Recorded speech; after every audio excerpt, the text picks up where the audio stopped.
أعوذ بالله من الشيطان الرجيم بسم الله الرحمن الرحيم الحمد لله على نعمة الإسلام وكفى بها من نعمة ثم الصلاة والسلام على أشرف الأنبياء والمرسلين نبينا محمد وعلى آله وأصحابه ومن والاه أما بعد musidɓe julɓe tedduɓe teddirɓe l'islam ɓawo yettude o hanaɗo yettede ko Allah du'ano ɓurnaɗo tagi e fongo Muhammad sallallahu alayhi wa sallam kanko e ɓeygure makko e sahabaɓe makko ɓe fo musidɗo moɗon Abdallah Diallo Bruxelles salmini on salminago l'islam salminago yimɓe aljanna ka aljanna yo Allah waɗan on fo meɗen jeeyaɓe yimɓe aljanna mi toriki subhanahu wa ta'ala o albalaw mo wurti e hoore tagi e fo makko gon ɗo yo Allah on ittan en no yawiri no newori yo Allah naɓu nde nawnare kande wawata lorrugol julɗo e kefero ya rabbal alamin mi toriki Allah subhanahu wa ta'ala o sonja wonɗo fewɗo e hoore ɓiɓɓe lagine ɓen yo Allah ittan en toriki Allah subhanahu wa ta'ala o lammin ɗo ɓe laamiɓe en fewdo ɗo ɓay ko kanko woni ko lamminta en toriki mo kadi yo ittan en oɗo addana en ɓurɓe moƴƴude e lamɓe ya rabbal alamin musidɓe julɓe tedduɓe kon falte andintinde ɗo ka Facebook meɗen ɗo lawol kisal yo Allah hisina kala wonɓe e darde ɓen e kala feƴƴinoyɓe yewtere ne ɓe gollitiri kadi ko wona yewtede muɗum kon hara ko liwaji hilla yo Allah newnan e wawi gollitirgol ko honɗum woni ɗum hande selon calendrier ji ɗin hande ko go'o sabbordu sumaye ya salam go'o sabbordu sumaye calendrier ji goo no holli ko janggo wonata go'o sabbordu sumaye moƴƴere molanande woni ko tawi en e nder suno e nder ngoƴo e nder mapare e dow gonɗi woni ko tawi en kono bani adama o seedata e jarrabuyeji sattuɗi hañande Allah subhanahu wa ta'ala o jettitimo haray horugol hiɗen andi ko woni farilla on ko lewru sumaye ndun no wonnon korkaji buyno ton hara ko ɗi sunna sa horiɗi ɗa mari baraji molanaɗi no tawa e muɗum horugol balɗe sappo e jowi arane ɗen e sabbordu sumaye wonande kala heɓuɗo feere wona farilla ko sunna no yiɗa sumaye on ko feerejo sina marɗo nganto ko horugol ko farilla no tawa e tugale ɗen jowi amma non ɗe balɗe sappo jowi arane ɗo e sabbordu sumaye ɗum haray ko sunna yiɗaɗo nelaɗo sallallahu alayhi wa sallam no horayno ɗe nene Aisha sonna maɓɓe radiyallahu anha yumma meɗen nene Aisha filli wondema nelaɗo sallallahu alayhi wa sallam ha hande ɓe horari lewru ɓe timminino ndu foppu mayru si wona sumaye kono ha hande ɓe yiyari kadi nelaɗo no ɗuɗɗina horugol e lewru ɓuri ko ɓe horayno kon e sabbordu sumaye ko ɗo horeten eltoɗen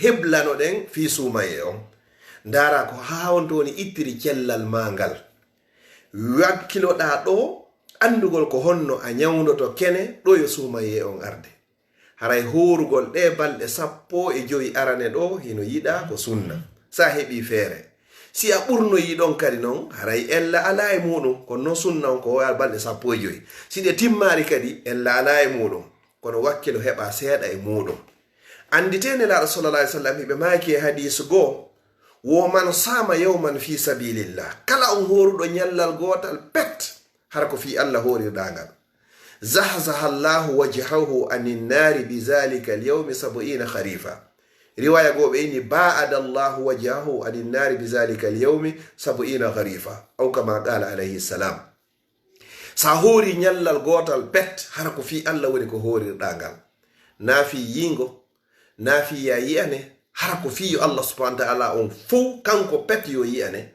wo Allah woɗɗintino e yeeso mangon e natugol yiite jahannama embere duuɓi 70 lakara ma ɓeyna embere settoji 70 sabu nyallal gotal jon noon sa heɓiɗo balɗe sappo e joyi e nder ndu lewru ɗo haray konton heewi musidɗo julɗo tedduɗo horugol kadi no wodi hadis kaɓe maki haysi karamo koɓe gono loyinimo ɓeni sumuta sihu woɓɓe ni na hadis few kono horugol no jonna cellal sa hattike cellal ngal ka ɓanduma hebbiner horugol ɗuytanay kadi suka mo jomba kadi ko wiyete kon shahaw ɗuytante tuuyo rewɓe ɗuytanama an kadi sonnaji on tuuyo worɓe horuɗo kadi nela sallallahu alaihi wasallam ɓe maki wo lissa'imi farhatani no wodani neɗɗo horuɗo welowelojo ɗiɗi weloweloji ɗiɗi de joie.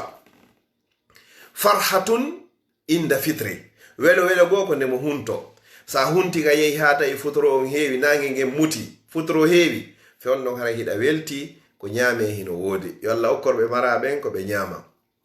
Ɗiɗaɓum ɗum wa farhatun inda liqa'i rabbi, welo ɗiɗaɓon on ko ñande tawoyɗa joomi ma, o yoɓoyma sabu ñallal gotal ngal horuɗa embere duuɓi 70 ma settoji 70. Aynayi jaga mi waɗa eno ɓuri ɗum ɗo. Ko ɗum si wakkilo ɗen hooren ɗo heɓa haysi ko balɗe 5 wakkilo ta innu sayo hino woɗɗi.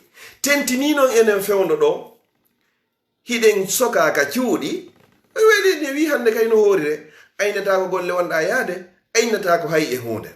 Ɗiɗaɓum ɗum kadi fewndo ɗo hoora kadi no tawa eɓe du'a muɗum jaaboto neɗɗo horuɗo. Toroɗa Allah yo Allah ittan e nawnare nden. Toroɗa Allah yo Allah on solnam ɓiɓɓe lagine fof kala ka ɓe wawi wonde nder leydi lagine ndi. Ndare fewn ɗo wargo ko wona e warede ka meɗen.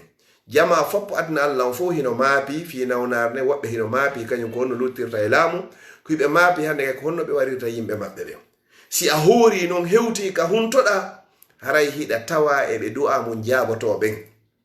Toroɗa Allah inna ko ayyo Allah moƴƴo adduɗo o albalaw nde nawnare mi torike ma ittu ndeɗo e hoore tagefo mango.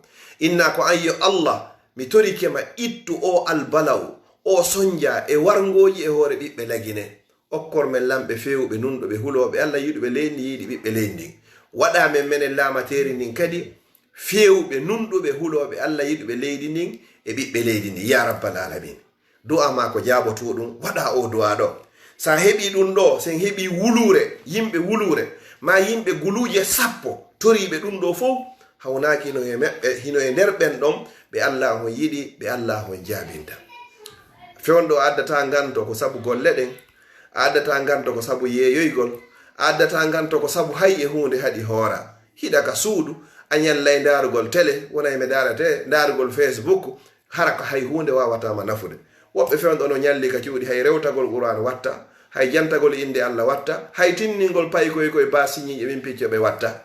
Ko ñallugol perdingol tan on fof ndara Facebook wowla fi politique wed perdina tan on. Joni noon eto hoora fewndo ɗo ko horɗa ɗo ñalla jantagol inde Allah, ñalla julugo e nelaɗo sallllahu alayhi wa sallam. Toro Allah yo Allah on itto o albalaw ɗo e hoore meɗen. Musidɓe julɓe tedduɓe, haray calendrieji ɗin no yeddodiri, kono haray Saudi kamɓe on ko ɓe confirmi ko hande wonno go'o.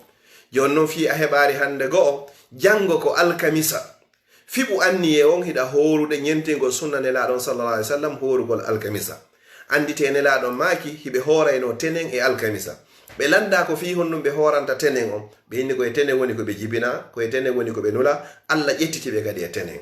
Ɓe landa ko fi honnum ɓe horanta alkamisa on, nelaɗo sallallahu alaihi wasallam ɓe maki koye alkamisa golle ko golluɗen kon foppo e nder yontere nden ko nden ñande foppo ƴewata ƴeenga yaha ka Allah subhanahu wa ta'ala. Ɓe maki noon hiɓe yiɗi golle maɓɓe nden nde hiɗe yaha ka Allah hara hiɓe hoori kadi ɗum kadi ko sunna. Joni noon moƴƴereji ɗiɗi tawtidiranima jango. Fiɓu anniyeɗa horude alkamisa on tentini wonno wowuɓe horugol ɓe yo Allah jaɓanɓe. Fiɓa ɗon anniye on kadi hiɗa hororde kadi sabbordu suumayenu. A heɓi paraji ɗum ɗa hara bugike kajum gotu nga heɓi coloy ɗiɗoy. Hara ko ɗum ɗo mi falno andintinde ka kikiɗe ɗo. Mi toriki Allah subhanahu wa ta'ala yo Allah newnan en wawen horugol ngol hay so tawi na balɗe ɗe 15 yo Allah hon newnan en hay so tawi ko seeɗa e majje. Si yehi noon ha luttoyi balɗe seeɗa ɗo e suumaye on ɗon haray horatake hande kadi si wona horaynoɗo hande acca jango ma hara ko wannoɗo fodari ma ɗum kadi hara goɗɗo ko wonɗo e yoɓitude. Kono si hewtoyi ha lutti wona balɗe 3 balɗe 4 balɗe 5 ɗon e suumaye on haray ko accugol ngol ɗon ɓuuri fiɗen no haray woni ayyamu shakki ko ɗum ɓuuri e moƴƴude ko ɗum sinela sallam ko horayno ko 15 arane ɗen haray ko ɗum ɗo ɓuuri e jiccugol ko ɗum ɗo ɓuuri e laaɓugol. Haray si tawi on nani ga ko hawrodiri e deftere Allah ko immorde Allah, so ngayi ga ko lundi bindi ko o wonɗo e wodde ɗo woni ko falji. Mi toriki Allah subhanahu wa ta'ala on kala yiwɗo nde yewtere ɗo o gollitiri nde ɗo yo Allah yoɓirmo natal aljanna, dandamo nde nawnare ɗo, dandanamo kadi ittana en sonja on lagine. Kala feƴƴiniroyɗo nde yewtere ɗo kadi hara ko liwajihillah yo feƴƴinirde fi Allah wato Allah yoɓir mo sina natal aljanna, yo Allah ittan mo ande sohla ka ɓey ngureji makko. si tawi ko mo mara kaydi wonande wonɓe yaasi ɓen fof yo Allah hokkor mo kaydi wondude nafa e barke. si tawi ko jogiiɗo zurriya yo Allah wurnam waɗa barke maɓɓe. siko marɗo yo Allah ɓeydanmo. si tawi ko mo mara kadi yo Allah okkormo. siko mawɓe mum faati yo Allah yaafoɓe. simo luttidi e maɓɓe kadi yo Allah ɓoynuduɓe haa wawa so tawi luttay. musidɓe julɓe tedduɓe, duumoɗen e insinagol, duumoɗen e toragol Allah subhanahu wa ta'ala, duumoɗen e wullugol yeeso Allah subhanahu wa ta'ala. mi fermira yewtere anden haray landal wongal jindudengal fewndo ɗo, haray fingol leeɓol ka kamilure, haray ko ɓuri e jiccude ko musidɓe julɓe tedduɓe, haray diina men kan ka ƴettirtaki e koyɗi. haray ko ɓuri e moƴƴude kon ko ɗi piiji ɗo hay'atu kibari ulama el umma, karamokoɓe adna ɓen fof kaɓe fotti ɗon ɓe inni ko en tuubo ruttoɗen ka Allah subhanahu wa ta'ala.